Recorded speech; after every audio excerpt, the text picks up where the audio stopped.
वृंदावन धाम की, श्याम सुंदर श्री यमुने महारानी की, 84 कोस ब्रजमंडल धाम की जय, श्री गोवर्धन नाथ की जय, श्री गिरिराज धरणे की जय, रज रानी की, रस रानी की, महारानी की, श्री गोपेश्वर महादेव की जय, वृषभानु दुलारी की, सब संतन की, सब भक्तन की, सब विप्रन की, समस्त ब्रजवासिन की जय जय श्री राम, जय जय श्री राम, जय जय श्री राम। द्वारका धीश की जय।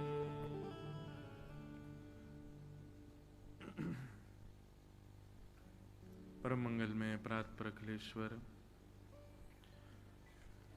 अकारण करुणा वरुणालय, भक्तवांछा कल्पतरु, तड़िद्वत विनिंदित पीतांबरधारी श्री बालकृष्ण लाल की वांग्मयी प्रतिमूर्ति, हम आप सबके मध्य में विराजमान श्रीमद् भागवत महापुराण को बारंबार प्रणाम। मंच पर विराजमान समस्त विप्रवृंद, समस्त गंधर्वजन और आप सभी श्रोता भाई बंधु मातृशक्ति बालक मित्र सबको बहुत बहुत जय श्री कृष्ण, जय सिया राम, जय श्रीमन्नारायण, जय जय श्री राधे। परमानंद का विषय है श्री लाडली लाल की कृपा से हम आप सब लोग वृंदावन की पावन भूमि में नव वर्ष के अवसर पर श्रीमद् भागवत भागीरथी का श्रवण कर रहे थे। हमारे कलकत्ता से पधारे समस्त अरुकिया परिवार के सत्संकल्प, सद्भाव और इनके पूर्वजों के आशीर्वाद से, श्री जी की इन पर कृपा से ये सुंदर मंगलमय कार्यक्रम आज सुसंपन्न हो रहा है। सबसे पहले निमित्त मात्र जो यजमान परिवार है उनको बहुत बहुत साधुवाद, धन्यवाद नहीं, आप तो कहो धन्य भाग्य, आपके धन्य भाग्य कि वृंदावन में आप लोगों ने ये सुंदर श्रीमद् भागवत का क्रम रखा। आपके परिवार के संकल्प से कितने वैष्णवों ने इस कथा का आनंद लिया, कितने वैष्णवों को इस कथा का सुख प्राप्त हुआ। जैसे इंद्र ने वर्षा की, ठाकुर जी ने गिरिराज जी उठाए और सब ब्रजवासी भगवान के समीप चले गए और इंद्र की इस अपराध पर ठाकुर जी ने उनको क्षमा कर दिया। ब्रह्मा जी ने पूछा क्यों क्षमा किया, कल हम बता रहे थे, तो भगवान कहते हैं इंद्र की करनी से सब मेरे पास आ गए। सोचो, इंद्र ने अपराध किया तो भगवान ने क्षमा किया, लेकिन कथा कराने वाले यजमान जब कथा कराते हैं कितने सारे वैष्णव भागवत जी के पास आ जाते हैं, वो अपराध को भी प्रेम दे देते हैं। जो प्रेम से कराता हो कि सब वैष्णव ठाकुर जी के पास जाए, ठाकुर जी कितने प्रसन्न होते होंगे कि एक परिवार के संकल्प से कितने सारे वैष्णवों ने कथा का सुख लिया, कथा का आनंद लिया। तो हमारे अरुकिया परिवार, उनको बहुत बहुत साधुवाद। लाल जी ऐसी कृपा अनुग्रह आप पर करते रहें। कुछ वर्षों में ऐसी लक्ष्मी जी की कृपा होती रहा करे आप लोगों पे कि आप क्रम कराते रहा करो। कभी कभी भागवत जी का, कभी सुंदर अनुष्ठानों का आपके घर में होता रहे। जितने भी वैष्णव यहाँ बाहर से पधारे कथा श्रवण के लिए, सबका बहुत बहुत साधुवाद। श्री जी की आज्ञा से ही आप सब यहाँ पधारे हैं। मैं निवेदन कर रहा था बंधुओं, गीत गोविंद, मैंने अब तक के अपने भक्त चरित्रों को जितना मैं देख पाया अपनी मंद बुद्धि से, ठाकुर जी जितने सुंदर मचलते हैं ना गीत गोविंद सुनकर के, उतना मचलन मैंने ठाकुर जी का अन्य किसी भाव में नहीं देखा। गीत गोविंद इतना प्रिय है ठाकुर जी को। कभी भक्तमाल जी का पाठ कीजिएगा। श्री भक्तमाल जी में नाभा जी जो कि ब्रह्मा जी के ही अवतार हैं, नाभा जी ने भक्तों के चरित्र लिखे, और उन भक्तों के चरित्रों में जब श्री जयदेव महाप्रभु का चरित्र लिखा तो श्री नाभा गोस्वामी जी कहते हैं कि मुझे वो छप्पे याद नहीं है पूरा, पर मुझे बस इतना ही याद है कि ऐसा गीत गोविंद लिखा कि इसका जो कोई भी पाठ करेगा, तो नाभा जी कहते हैं हमारी जिम्मेवारी पर हम कह रहे हैं, किसी भक्त के लिए ऐसा नहीं लिखा, लेकिन नाभा जी जयदेव महाप्रभु के लिए लिखते हैं, इनके द्वारा रचित गीत गोविंद का जब कोई व्यक्ति पाठ करता है तो ता सुनवे राधा रमन अवश्य पधारे, उसको सुनने राधा रमन जी जरूर आते। कितने वैष्णवों ने ये नियम लिया कि वे सामने एक आसन पधरा करके और फिर गीत गोविंद का पाठ करते हैं।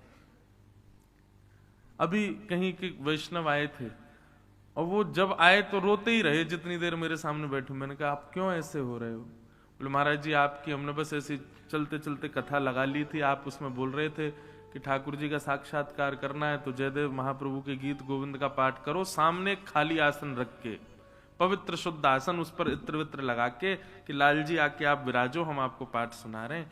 गीत गोविंद का हमने 20 दिन ही पाठ किया था कि उसके बाद ऐसा प्रत्यक्ष अनुभव हुआ कि मधुर चंदन की सुगंधी आ रही है और नन्हे से सलोने से बाल गोपाल जी वहां पर बैठ करके एक क्षण के लिए ऐसी छवि दिखी कि ठाकुर जी सुन रहे हैं, ठाकुर जी श्रवण कर रहे हैं। श्री नाभा गोस्वामी जी भक्तमाल में वर्णन करते हैं कि एक मुस्लिम व्यक्ति ने पूछा किसी हिंदू से कि तुम्हारे खुदा का दर्शन करना है मुझे, बताओ कैसे होगा। तो उस हिंदू व्यक्ति ने गीत गोविंद दिया, बोले लो इसका पाठ किया करो और नित्य आसन बिछा करके सामने तब पाठ किया करो, हमारे ठाकुर जी आएंगे। तो वो मौलवी थे, संस्कृत आती थी उनको, तो रोज पाठ करते थे गीत गोविंद का। गीत गोविंद में बहुत सारे पद हैं और हर पद अष्टपदी है। दशावतार स्तुति इतनी सुंदर है गीत गोविंद की, उसमें 10 अवतार हैं। और एक तो इतना सुंदर है गीत गोविंद का एक अष्टपदी है, मुझे बहुत अच्छा लगता है, वृंदावन का। धीर समीरे यमुना तीरे बसती बने वनमाली,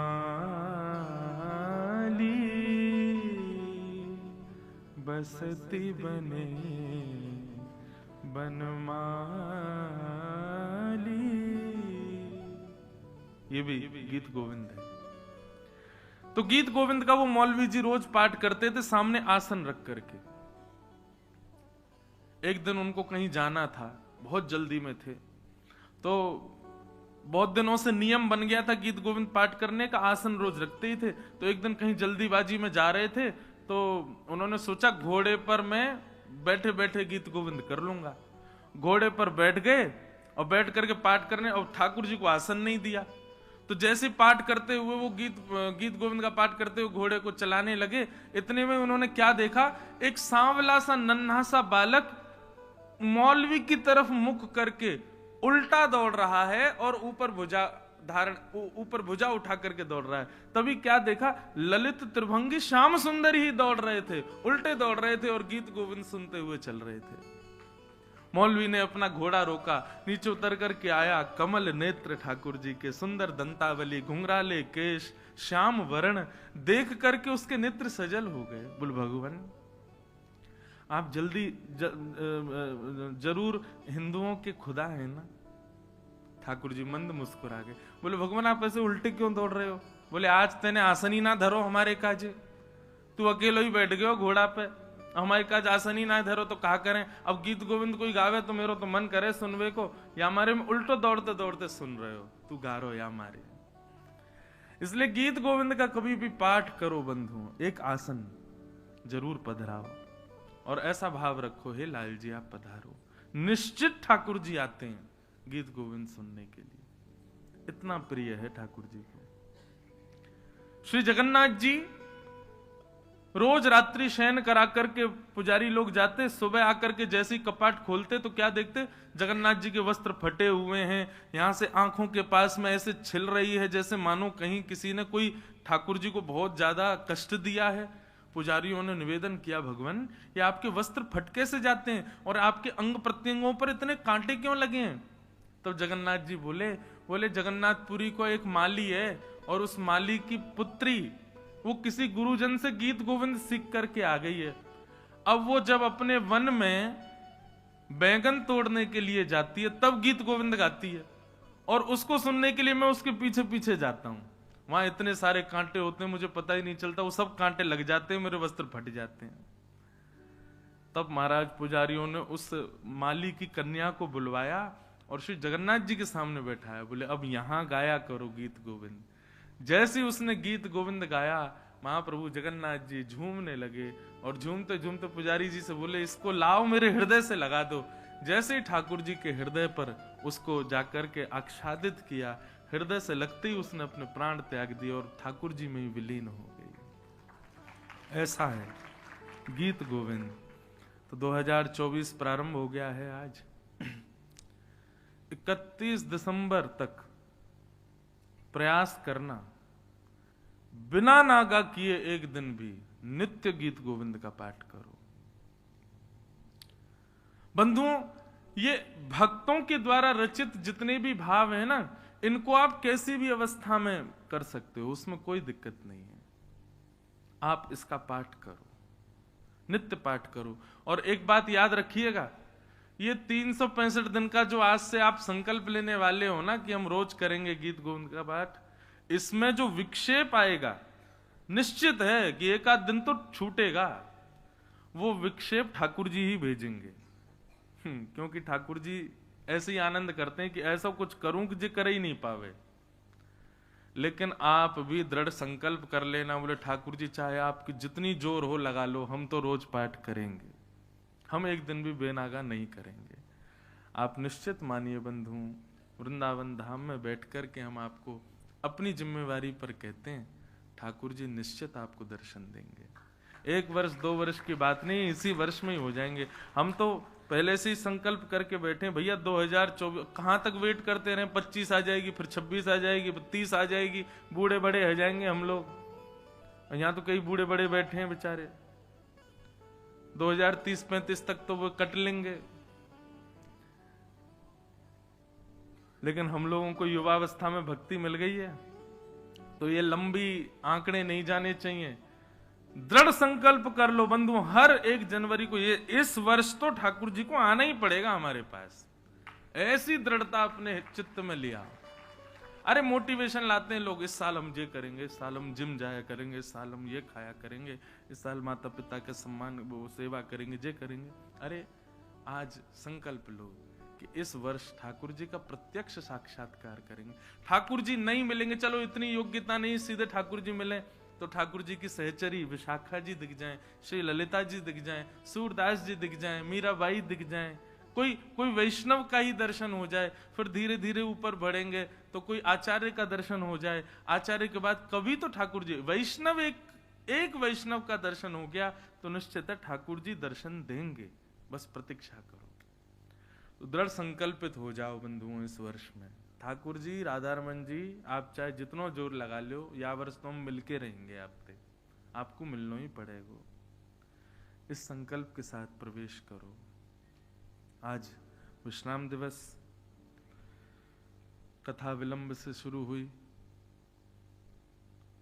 हम तो तैयार थे, यहाँ तैयारियों में थोड़ा समय था। फिर हमारे लाल जी, उनको भी, अच्छा चाहे कितनी जल्दी कथा हो, लाल जी हमारे उठते 7:30-8 बजे ही, उससे पहले उनको उठा देंगे तो पूरे दिन हमारे कहीं ना कहीं दर्द रहेगा शरीर में।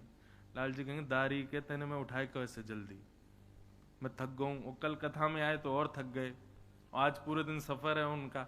अब यहाँ से हम घर थोड़ी जाएंगे, सीधे एयरपोर्ट ही भगेंगे। तो सुबह उनको स्नान ध्यान करा करके, स्नान क्या करते हैं हमारे लाल जी, रोज नहाते थोड़े ही हैं। अरे बड़े विचित्र हैं भैया ठाकुर जी, गीलो कपड़ा करो, गाल पहुंच दो, हाथ पहुंच दो, बस है गयो स्नान। ये जितने नियम है शुद्धि के, सबरे हमारे काजे ठाकुर जी का कचूना है। और जगन्नाथ जी की तो पूछो ही मत। श्री जगन्नाथ महाप्रभु जी के सामने तो बड़े बड़े शीशे रखे जाते हैं, और सब जगन्नाथ जी उन शीशों में अपने आप को देखते हैं, तो पुजारी जी शीशों में ही पानी डालते हैं। जय हो जगन्नाथ जी, नहा लिए जगन्नाथ जी के, हाँ भैया आनंद आ गो, जय हो, ऐसी नवाए दो।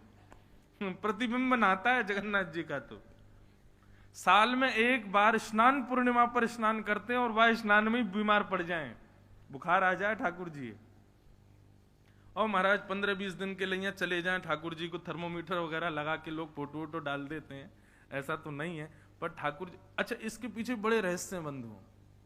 जगन्नाथ भगवान साल भर एकादशी नहीं करते, वहां पर रोज दाल भात बनती है, पर ठाकुर जी बड़े चतुर हैं। ये स्नान पूर्णिमा के बाद जितने दिन बीमार रहते हैं उतने दिन केवल औषधि पीते हैं। मतलब ठाकुर जी पूरे साल भर की एकादशी एक संग कर लेते हैं, एक साथ सारी एकादशी निर्वहन कर लेते हैं अपनी, और फिर साल भर खूब दाल भात खाते हैं प्रेम से। बाकी एक भाव ऐसा बंधुओं, जितने भी वैष्णव जाते हैं जगन्नाथ जी के सामने, सब अपने आर्त, अपने दुख, अपनी पीड़ा श्री जगन्नाथ जी को बताते हैं। स्नान पूर्णिमा से लेकर के और रथ यात्रा के 2 दिन पहले तक ठाकुर जी जब बीमार रहते हैं, तो मतलब एक वर्ष में जितने वैष्णवों ने अपने आर्त भाव आकर के ठाकुर जी से निवेदित किए, ठाकुर जी सबके कष्टों को अपने ऊपर ले लेते हैं, सबकी पीड़ाओं को अपने ऊपर धारण कर लेते हैं। इसलिए बीमार होते हैं कि कहीं उसको पीड़ा ना होवे। तो इसलिए जगन्नाथपुरी जब कोई व्यक्ति जाता है तो निश्चित है कि उसका दुख जो 100% उसको प्राप्त होने वाला था, वो 10% ही मिलेगा, क्योंकि 90% उसका कष्ट श्री जगन्नाथ जी वहन कर लेते हैं, इसलिए वो बीमार पड़ते हैं। बड़े सुंदर सुंदर भाव हैं। तो अब आप सब लोग इस वर्ष बंधुओं खूब प्रेम से ठाकुर जी का भजन करना, खूब ठाकुर जी को याद करना। हर दिन कुछ करो नहीं करो, लेकिन लाल जी को याद जरूर करो, ऐसा एक संकल्प बना लो। इससे ज्यादा कोई संकल्प की आवश्यकता नहीं। बस हमारा कोई भी वर्ष अंतिम हो सकता है, कुछ पता नहीं है बंधुओं जीवन का, पर लाल जी हमारी बस आपसे प्रार्थना है, इस वर्ष हमको आप जरूर किसी दिन मौका देना कि आपके हम प्रत्यक्ष दर्शन कर लें। हम और कोई आशीर्वाद और कोई शुभकामना आपको नहीं देंगे कि इस साल आपकी खूब कमाई हो, आपकी फैक्ट्री बढ़िया चले, आपकी जॉब लग जाए, आपके बढ़िया घर में ब्याह हो जाए आदि। वो सब आपके कर्म पर निर्भर होगा, सब हो जाएगा। हम बस ब्रजवासी होने के नाते, व्यासपीठ पर बैठे व्यास होने के नाते बस इतना कहें, इस वर्ष ठाकुर जी आपको जरूर दिख जाएं, इस वर्ष ठाकुर जी का प्रत्यक्ष दर्शन निश्चित हो जाए। और आप सब भी हमको आशीष दो कि आपके लाल जी भी आपको प्रत्यक्ष दर्शन। वैसे हमारे लाल जी प्रत्यक्ष ही हैं, हम तो उनसे कभी नहीं कहते आप प्रकट हो, आप प्रकट ही हो, आप ऐसे ही रहो। याते ज्यादा और कहा, इतना तो विश्वास है ना कि ये प्रत्यक्ष है, वे प्रत्यक्ष ही हैं। पर फिर भी आप सब भी आशीष दो कि व्यास जी आपकी भी खूब भक्ति बढ़ती रहे, आप भी खूब ऐसी कथा कहते रहो। हाँ, केवल आप ही लोग आशीर्वाद लोगे, आप दो हमको। हाँ, अच्छा, ये भागवत का नियम है कि 7 दिन तक व्यास श्रोताओं को आशीर्वाद देता है, और अंतिम दिन श्रोता जन जब कथा पूर्ण हो रही होती है तब व्यास को आशीर्वाद देते हैं कि भैया आप ऐसे ही कथा सुनाते रहो, ऐसे ही हमको ठाकुर जी से मिलाते रहो, और भगवान कृपा करें आपको भी जल्दी ठाकुर जी मिलें। तो आप सब भी नववर्ष पर हमको आशीष प्रदान करो, श्री जी कृपा करें। ये तन, ये मन, ये वाणी, ये सब कुछ और किसी काम की नहीं, हम और किसी काम के हैं ही नहीं। हमसे आप अगर कुछ और उम्मीद रखते हो कि महाराज जी आप ये भी कर लो, हमसे बिल्कुल नहीं हो पाएगा। हम और किसी लायक हैं ही नहीं, हम पे बस एक ही काम आता है, ठाकुर जी के गुणगान गाना। इसके अतिरिक्त ये देह और किसी भी कार्य को करने में बिल्कुल सक्षम नहीं है। ये हम आपको बिल्कुल कह रहे हैं, हम बाकी के सब कार्यों में नालायक हैं, लेकिन ठाकुर जी कथा गाने और सेवा करने में थोड़े लायक हैं। बस यही हमारी योग्यता है। आप यही आशीर्वाद दो कि आप बाकी कामों में नालायक ही बने रहो, बस ठाकुर जी कथा के लिए आप लायक बने रहो। हमको यही आशीष चाहिए और कुछ नहीं चाहिए। आओ आज के विश्राम दिवस को जल्दी जल्दी समेटें, हमको 11 बजे तो निकलना है। और 10 सवा 10 तो हो गए, लेकिन फिर भी जो भाव आएगा सब श्रवण करते हैं। भगवान का विवाह श्री रुक्मिणी जी के साथ में हुआ। लोग बाग पूछते हैं श्री किशोरी जी से क्यों नहीं हुआ, श्री राधा रानी से क्यों नहीं हुआ। बंधुओं, श्री राधा रानी से ठाकुर जी का ब्याह हुआ है, लेकिन एक बात मेरे मन में जो खटकती है वो ये कि ब्याह होने के लिए, ब्याह करने के लिए अपने से विलग वस्तु का, व्यक्ति का होना बहुत जरूरी है। किशोरी जी ठाकुर जी से विलग नहीं है, वो ठाकुर जी में ही है। स्वयं श्री कृष्ण ही श्री राधा है, श्री राधा ही श्री कृष्ण है। इसलिए स्वयं से विवाह नहीं हो सकता। वृंदावन की रीति यही तो है कि श्यामा श्याम, आपको पता बिहारी जी जब प्रकट हुए थे तो ऐसे थोड़े ही होते। स्वामी श्री हरदास जी निधिवन राज में रोज एक खाली कुंज को प्रणाम करते थे। एक दिन उनके शिष्यों ने पूछा, बोले भगवान आप ये खाली कुंज को दंडवत करते हैं, क्या है यहाँ पर। तब उन्होंने विट्ठल विपुल बिहारिन देव जी को आज्ञा की, बोले आप जाओ, जाकर के प्रणाम करो और थोड़ा भाव रख के फिर देखना, आपको दिखेंगे। तब उन्होंने जाकर के, अभी बिहार पंचमी निकल करके गई, उसी दिन जाकर के प्रणाम किया। और स्वामी जी ने एक और आज्ञा करी थी, बोले जाओ जाकर के प्रणाम करो और जब दर्शन हो ना तो वहां से प्रसाद लेकर के आना। विट्ठल विपुल बिहारिन देव जी गए, जाकर के उन्होंने प्रणाम किया। प्रणाम करके जैसे ही देखा तो श्यामा श्याम युगल कुंज में विराजमान है दोनों, एक तरफ किशोरी जी, एक तरफ ठाकुर जी बैठे हैं और ललिता विशाखा सेवा में। बिहारिन देव जी ने भुजा उठा करके पहले तो दर्शन करते रहे बहुत देर तक, फिर कहा कि गुरुदेव ने आज्ञा की है कि प्रसाद लेकर के आना, कुछ प्रसाद दीजिए। तब किशोरी जी ने ठाकुर जी को देखा, ठाकुर जी ने किशोरी जी को देखा, एक दूसरे ने गले में गलवैयां डाली और किशोरी जी ठाकुर जी में, ठाकुर जी किशोरी जी में विलीन होकर के एकाकार रूप धारण करके श्री बिहारी जी के रूप में प्रकट हो गए। और ललिता विशाखा सहचरियों ने वही बिहारी जी को जाके बिहारिन देव जी को प्रसाद रूप में दिया। तब हमारे वृंदावन में कौन पधारे? भुवन चतुर्दश की सुंदरता, निधिवन करत बिहार। भुवन चतुर्दश की सुंदरता, निधिवन करत बिहार। श्यामा प्यारी कुंज बिहारी, श्यामा प्यारी कुंज बिहारी। और जय जय श्री हरिदास, वृंदावन प्यारो वृंदावन, ओ वृंदावन प्यारो वृंदावन। तो ठाकुर जी और श्री जी विलग नहीं है बंधुओं। विलग हो तो ब्याह करना पड़े ना, वे तो एक ही हैं। मैं तो कहता हूं भैया वृंदावन आओ, अगर आपने राधा रमण राधा वल्लभ बिहारी जी को केवल कृष्ण रूप में देखा तो आपने दर्शन किया ही नहीं है। ठाकुर जी का बाम अंग श्री जी है, उसमें श्री जी को ढूंढो, श्री जी का दर्शन करो। इसीलिए हमारे वृंदावन बिहारी लाल का श्रृंगार देखो तो बाम अंग में कभी कभी चोटी धराई जाती है, बाम अंग में कभी कभी सिर पर जो है सुंदर चूड़ामणि धराई जाती है। हमारे बिहारी जी तो लहंगा ही पहने। बिहारी जी कभी केवल चरण दर्शन होते हैं उस दिन ठाकुर जी पजामा पहनते हैं, नहीं तो रोज लहंगा ही पहनते हैं। श्री जी की प्रसादी ही पहनते हैं ठाकुर जी। क्यों? क्योंकि विलग नहीं है। तन श्री कृष्ण है, श्रृंगार श्री राधिका रानी है। ये बहुत बड़ा भेद है भैया रस का, वृंदावन का, इसको समझो।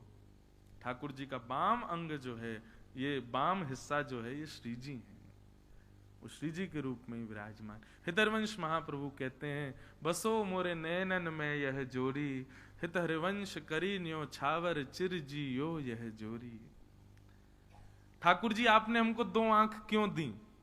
श्री हृदयवंश महाप्रभु कहते हैं आपने 2 नेत्र क्यों दिए? देखा तो 1 आंख से भी जाता है, आपने 2 क्यों दिए?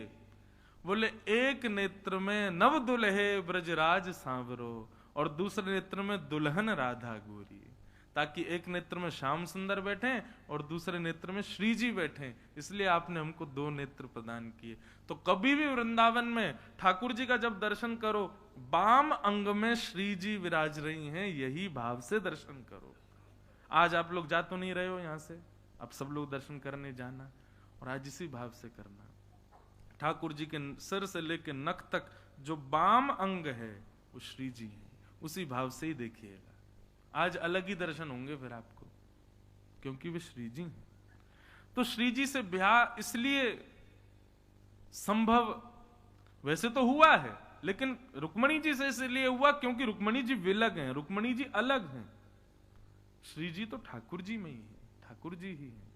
वास्तव में ऐसा कह दिया जाए तो कोई अतिशयोक्ति नहीं, रुक्मणी जी का ब्याह भी श्री जी से ही हुआ है, क्योंकि ठाकुर जी ही श्री जी हैं। और इसी रस को जानने, समझने और पहचानने के लिए इतने रसिक जन वृंदावन में पड़े हैं।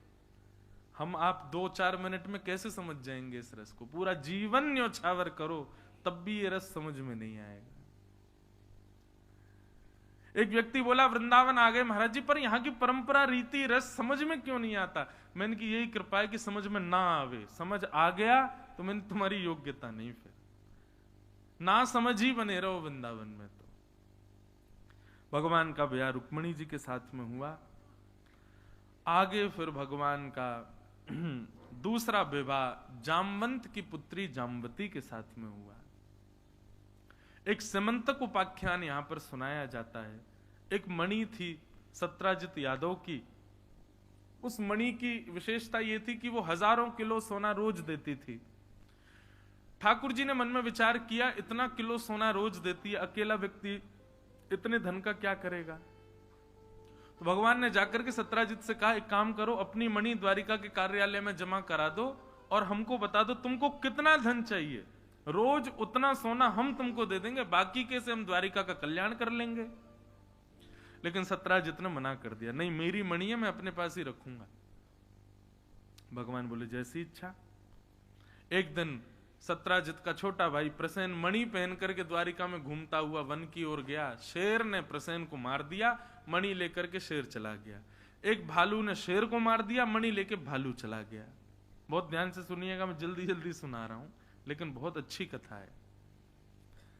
मणि लेकर के भालू चला गया, शेर चला गया, लेकिन पूरी द्वारिका में हल्ला क्या मच गया कि 4 दिन पहले ठाकुर जी मणि मांगने गए थे और उसने देने से मना कर दिया, और आज उसी के भाई को ठाकुर जी ने अगवा करके उसको बंदी बना करके मणि चुरा लिए।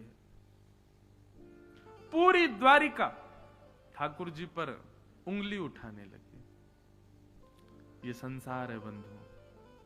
आपको पता है पृथ्वी का नाम क्या है शास्त्रों में? दुखालयम शाश्वतम। ये दुखालय है। भोजन कहां मिलता है?